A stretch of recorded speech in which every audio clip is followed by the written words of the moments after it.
लद्दाख जल रहा है। आज लद्दाख का हर 10 में से एक व्यक्ति सड़कों पर उतरकर प्रोटेस्ट कर रहा है, मगर क्यों? आखिर क्यों रियल लाइफ रेंचो सोनम वांगचुक 21 दिनों के आमरण अनशन पर हैं? और आखिर किस वजह से लद्दाख के लोगों को लगता है कि सरकार ने उनके साथ धोखा किया? सवालों का इतना जंजाल होने के बावजूद भी आखिर क्यों मेन स्ट्रीम मीडिया इस मुद्दे को कवर नहीं कर रही है? जितनी यह प्रॉब्लम लद्दाख के लोगों की है, उतनी ही हम सभी भारतवासियों की भी। तो आज की इस वीडियो में एक सॉल्यूशन सेंट्रिक और अनबाइज्ड एनालिसिस करेंगे और समझेंगे कि लद्दाख के लोगों की रियल प्रॉब्लम क्या है। आपका टाइम सेव करने के लिए हमने वीडियो को इन सेगमेंट्स में बांटा है, पर एक बेटर अंडरस्टैंडिंग के लिए वीडियो को पूरा देखें। तो चलिए शुरू करते हैं। Segment 1, real life Rancho. वैसे तो इन्हें किसी इंट्रोडक्शन की जरूरत नहीं है, पर अगर आप इन्हें नहीं जानते तो हम बता देते हैं कि ये वही शख्स हैं जिनकी लाइफ के ऊपर 3 इडियट्स में रेंचो का किरदार बनाया गया है। इनका नाम है सोनम वांगचुक। यह लद्दाख के फेमस एनवायरमेंटलिस्ट, इन्वेंटर और एक्टिविस्ट हैं, जो कि अपनी कमाल की इन्वेंशंस के लिए लाइमलाइट में बने रहते हैं। फिर चाहे इंडियन आर्मी के लिए सोलर हीटेड टेंट्स बनाना हो, वाटर स्कैर्सिटी की प्रॉब्लम को कम करने के लिए आइस स्तूपा, या फिर कार्बन न्यूट्रल बिल्डिंग्स।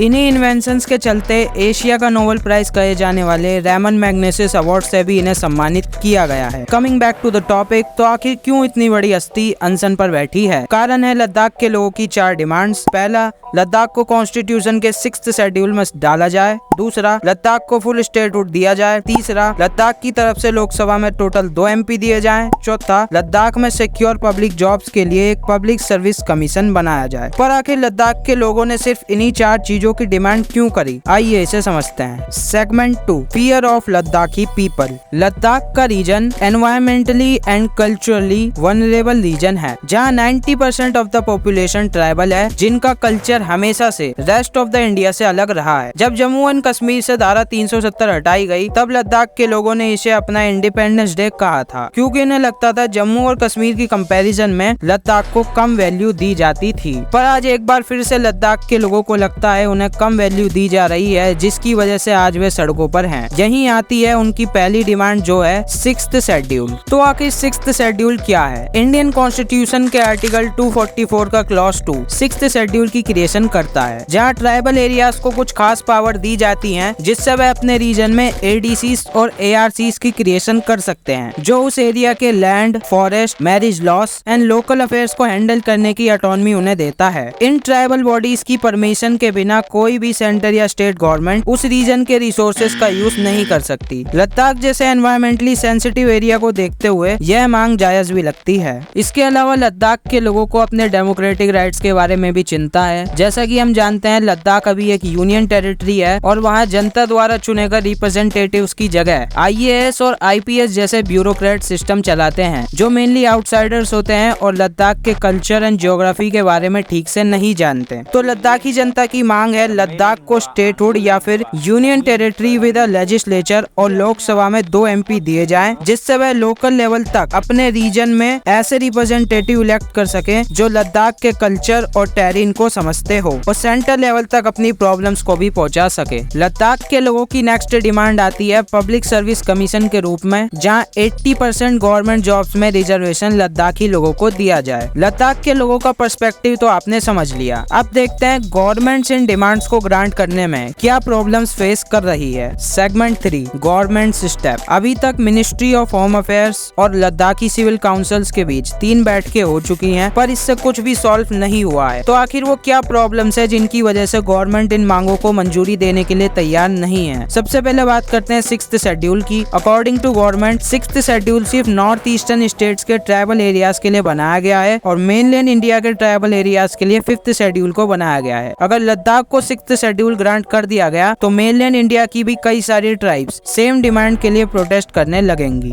दूसरा, लद्दाख का region line of actual control के काफी ज्यादा पास है और चाइना अपने LAC वाले रीजन में मैसिव डेवलपमेंट कर रहा है। अब अगर लद्दाख को 6th शेड्यूल दे दिया गया तो चेन ऑफ कमांड में दिक्कत आ जाएगी और लद्दाख में कुछ भी इंफ्रास्ट्रक्चरल डेवलपमेंट करने से पहले ADCs और ARCs से मंजूरी लेनी पड़ेगी। पर इस पॉइंट पर लद्दाख वालों की मांग भी जायज है, सोनम वांगचुक कहते हैं इससे डेवलपमेंट में कोई भी असर नहीं पड़ेगा। अगर ADCs और ARCs को लगता है कि कोई प्रोजेक्ट लद्दाख के एनवायरनमेंट को खराब नहीं करेगा तो वो उसे मंजूरी दे देंगे। इस पॉइंट पर हम चाइना की ओर नहीं कर सकते, वो तो ऑटोक्रेसी है, पर हमें ज्यादा डेमोक्रेटिक अप्रोच अपनानी होगी जहां लद्दाख के लोगों के कंसर्न्स को ध्यान में रखते हुए डेवलपमेंट हो। सो दैट फार हमने दोनों साइड्स के कंसर्न्स जान लिए हैं, तो अब हम बात करते हैं कि इसका सॉल्यूशन क्या हो सकता है according to me. Segment 4 my opinion. मेरे हिसाब से गवर्नमेंट को इस पॉइंट पर कॉन्स्टिट्यूशन को अमेंड करके लद्दाख को कुछ स्पेशल प्रोविजंस देने चाहिए ताकि वहाँ बाहरी लोगों का इन्वॉल्वमेंट कम से कम हो और हम लद्दाख का यूनिक कल्चर और एनवायरनमेंट प्रोटेक्ट कर सके। इसी के साथ लद्दाख के सेंसिटिव एरियाज में गवर्नमेंट का और कॉर्पोरेट कंपनीज का इंटरफेयर भी कम करने के लिए कुछ स्पेशल प्रोविजंस को ऐड करना चाहिए और गवर्नमेंट को सिर्फ लाइन ऑफ एक्चुअल कंट्रोल के पास के एरियाज में इंफ्रास्ट्रक्चरल डेवलपमेंट करने की परमिशन देनी चाहिए। इससे लद्दाख को भी प्रोटेक्शन मिलेगी और चाइना के अगेंस्ट इंडिया की पोजीशनिंग भी बढ़े। Alright guys, that's it for the video. अगर इन्फॉर्मेशन पसंद आई हो तो hit the like button, comment your thoughts on this issue और अपने फ्रेंड्स और फैमिली के साथ वीडियो को शेयर जरूर करें। इंडियन हिस्ट्री और पॉलिटिक्स को ऐसे ही अनबाइज्ड एंड न्यूट्रल वे में प्रेजेंट करने की हमारी इस जर्नी में हमारा साथ देने के लिए चैनल को सब्सक्राइब जरूर करें। मिलते हैं आपसे नेक्स्ट वीडियो में, तब तक के लिए जय हिंद, जय भारत।